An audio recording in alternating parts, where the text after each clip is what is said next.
Fala galera, tudo bom? Agora estamos aqui para nossa aula de número 11, falando agora sobre dinâmica, leis de Newton, beleza?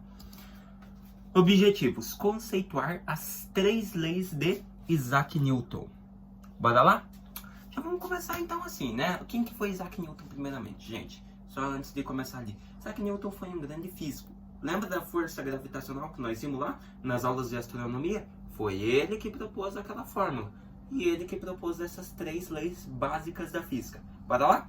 A primeira lei de Isaac Newton é a inércia. A primeira lei de Newton é chamada lei da inércia. Seu enunciado original, encontra-se traduzido abaixo.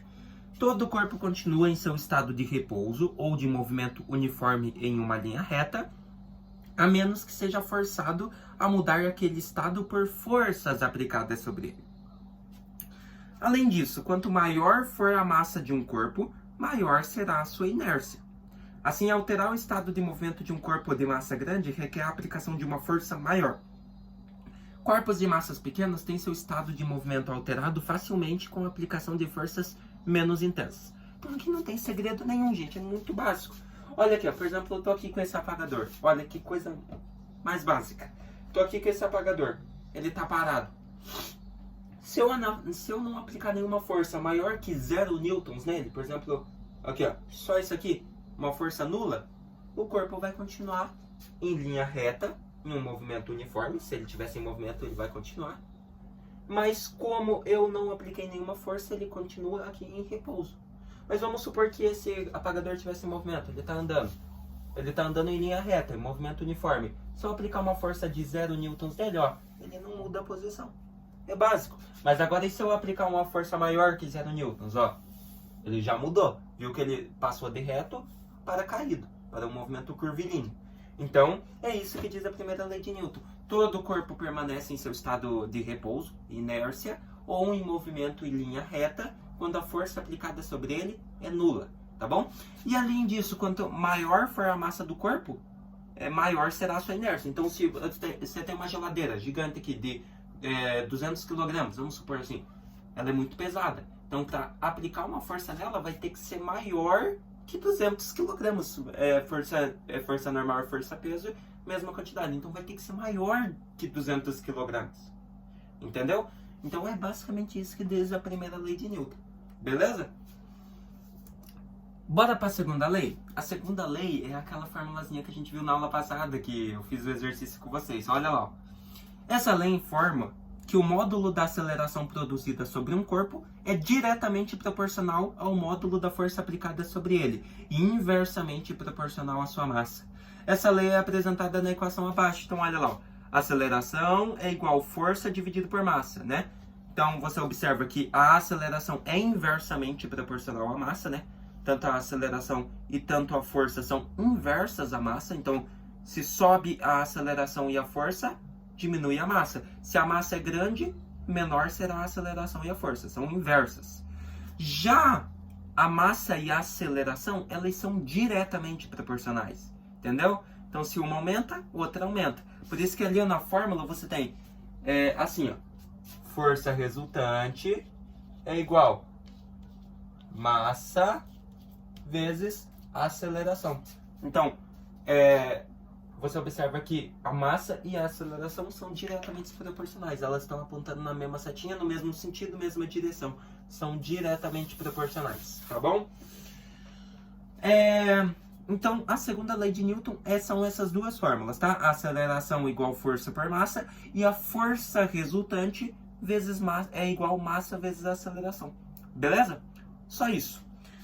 Além disso, o princípio da superposição pode ser calculada pela soma vetorial de todas as forças que atuam no corpo. Então, a força resultante, ela também não é só massa vezes aceleração, tá bom?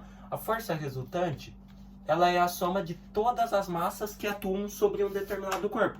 Então, você pode somar todas as massas, todas as forças que atuam sobre o corpo, né? Então, você pode somar força 1 mais força 2 mais força 3, vai depender de quantas forças atuam sobre o corpo.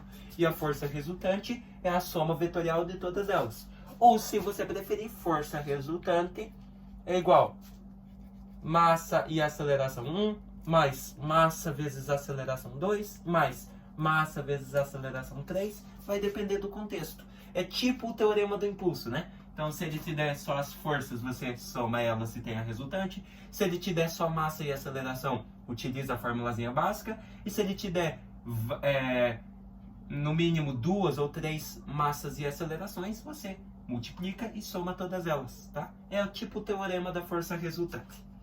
Belezinha? Bora lá? E por fim, temos a terceira lei de Newton, muito básica também, ação e reação. A terceira lei de Newton recebe o nome de lei de ação e reação. Essa lei diz que todas as forças surgem aos pares, ou seja, precisa de duas, né? Ao aplicarmos uma força sobre um corpo, ou seja, estamos fazendo a ação de aplicar algo, recebemos desse corpo a mesma força, ou seja, a reação. Por isso o nome. Com o mesmo módulo, na mesma direção, porém com sentido oposto. O enunciado original da terceira lei de Newton está ali embaixo, ó. Toda ação há sempre uma reação oposta e de igual intensidade. As ações mútuas de dois corpos, um sobre o outro, são sempre iguais e dirigidas em sentidos opostos. Ó, só um pouquinho aí. Estou aqui com uma Airsoft Spring, uma arma. Observe o seguinte, eu vou atirar nela. Terceira lei de Newton, ó. Vou fazer a ação de atirar. O enunciado diz que ali é o seguinte, ó. A reação é oposta de igual intensidade, ó. O módulo está na mesma direção. O que é direção? Horizontal, horizontal e vertical. Então, se eu atirar horizontalmente com essa arma, a reação que ela vai ter é levar a bala horizontalmente. Então, mesma direção. Mas o sentido é oposto. O que é sentido? Para baixo, para cima, para direita, para esquerda, beleza? Então, observa aqui, ó. Eu tô aqui. Sentido horizontal continua. Eu atirei com a arma, mas você observa que faz isso. Eu vou para trás.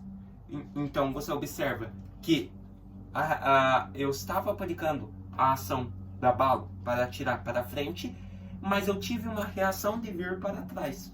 Então, o sentido é oposto, mas a direção é a mesma. Beleza? É basicamente isso. É meio confusinho essa mesmo, mas é muito básico. Beleza? Então, terceira lei de Newton, ação e reação, tá? Dois pares, precisa de dois corpos. Sempre a reação vai ser igual à intensidade da ação, na mesma direção, mas só que com um sentido oposto, tá? Sentido pode ser baixo para cima, direita, esquerda, para frente, para trás, né? Seria direita e esquerda na mesma forma. Belezinha? Vai depender do ângulo que você vê. Olha um exercício então, galera. Um carro de 1.600 kg se move com velocidade de 72 km por hora quando se depara com um caminhão trafegando com menor velocidade. Com a intenção de ultrapassá-lo, o motorista aumenta a velocidade para 108 km por hora, acelerando uniformemente durante 10 segundos. Qual é a força resultante que atua sobre o carro que permite alterar sua velocidade? Despreze as forças dissipativas. Então, muito básico. Para isso, nós teremos que utilizar aquela seguinte fórmula, beleza?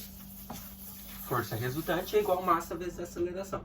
Então, como você pode ver lá, ó, desprezando as forças como o atrito e resistência do ar, e considerando R como força resultante, nós teríamos a segunda lei de Newton, força resultante, massa vezes aceleração. O enunciado já fornece a massa do veículo, faltando a aceleração durante um intervalo de tempo, beleza? Que é durante 10 segundos. Então, ó, já vamos começar aqui, ó. Força resultante é igual. Qual que é a massa do veículo? 1.600 kg. Então, coloca aqui, ó, 1.600 no lugar da massa. Vezes. Mas a aceleração... Só que ele não deu a aceleração. Então, nós iremos descobrir agora. Utilizando a fórmula aceleração é igual ΔV por ΔT. Beleza? Aquela fórmula que a gente tinha visto lá. Aceleração em função do tempo. Seríamos a aceleração velocidade final menos inicial, dividido pelo tempo final menos o tempo inicial. Logo, a aceleração vai ser de... A velocidade final, galera, era 108. Para ele ultrapassar o veículo, ele teve que aumentar para 108 km por hora. Mas o tempo, ele deu em segundos. Então, nós vamos ter que transformar km por hora para metro por segundo. Então, se nós temos 108 km por hora, que é a velocidade final, nós teríamos 30 metros por segundo. Menos a velocidade inicial que ele estava. Ele estava com 72 km por hora. Transformando para metros por segundo, dividindo por 3,6, lembra? Nós teríamos 20 metros por segundo. Dividido por tempo inicial, ele ainda não queria ultrapassar o veículo, então desconsidera. E nós só temos o tempo final. Quanto tempo que ele levou para aumentar a velocidade e ultrapassar o veículo? 10 segundos. Lembra do exercício? Então, 10. Logo, a aceleração vai ser de 30 menos 20, 10, dividido pelo 10 que está aqui, né? Que te daria uma aceleração de 1 metro por segundo ao quadrado. Beleza? Também por isso que nós tivemos que transformar de quilômetro por hora para metro por segundo, né? Dividir quilômetro por hora por segundo ia dar quilômetro por segundo ao quadrado, né? Então ia ficar meio estranho. Então, melhor passar aqui para metro por segundo, dividir e metro por segundo ao quadrado na aceleração, tá? Que é a unidade oficial dela. Agora que nós descobrimos a aceleração, só substituir na fórmula, né? Aceleração de 1 metro por segundo ao quadrado. E aqui muito fácil, né? Multiplicando, força resultante, 1.600 por 1, 1.600 newtons de força. Belezinha? Então, galera, esse exercício ele foi mais puxadinho, assim, né? Por causa que nós tivemos que utilizar essa fórmula da aceleração, fazer a transformação das unidades. Mas é até bom que a partir desse exercício você pode conseguir fazer outros também envolvendo essa fórmula. Claro que nós teríamos que praticar mais. Lembra do teorema da força resultante? A gente poderia fazer um exercício com várias forças aplicadas sobre um corpo, daí nós teríamos que somar elas para descobrir a força resultante. Depois nós podíamos fazer um que ele dê 3 massas e 3 acelerações, para nós fazer a ligação lá, né? Massa vezes aceleração 1, mais massa vezes aceleração 2. Mas esse aqui é o básico do básico, tá? A única coisa que a gente teve que fazer era utilizar a fórmula da aceleração em função do tempo, né? E colocar aqui na fórmula da resultante, tá bom? Galerinha, o que nós vimos? Então, conceituamos as 3 leis de Newton. A primeira, da inércia, lembra? Todo corpo permanece em repouso ou em movimento retilíneo uniforme, em linha reta, quando a força aplicada sobre ele é nula. Se for maior que zero, o corpo para de ficar em repouso ou para de se manter em linha reta. Segunda lei está aqui, né? Força resultante é igual massa vezes aceleração. E a terceira lei é ação e reação. Toda ação tem uma reação de mesma intensidade. Então, se eu pratiquei uma ação, que é aquela da arma que eu fiz, de 2 newtons, para dar um tiro com uma força de 2 newtons, eu vou receber uma reação de 2 newtons, mesma intensidade. Direção, estou aplicando o tiro horizontalmente. O tiro vai horizontalmente, tá? Então, a direção continua a mesma. Mas o sentido é o oposto, que se eu tiver aqui, ó, tiver com a arma aqui, se eu vim de outro ângulo, você observa que eu estou agora apontando para a direita e eu estou na esquerda. Se eu der um tiro para a direita, eu tenho uma reação para a esquerda. Então, você observa que é a mesma intensidade, a mesma direção e sentido oposto. Tá bom? É tudo questão de ângulo. Eu espero que vocês tenham gostado dessa aula, entendido esse conteúdo e se vemos na nossa próxima aula falando sobre forças. Existem vários tipos, a física estuda algumas delas, abrange aí nessa parte da dinâmica, e nós vamos estudar as principais delas, tá bom? Até mais!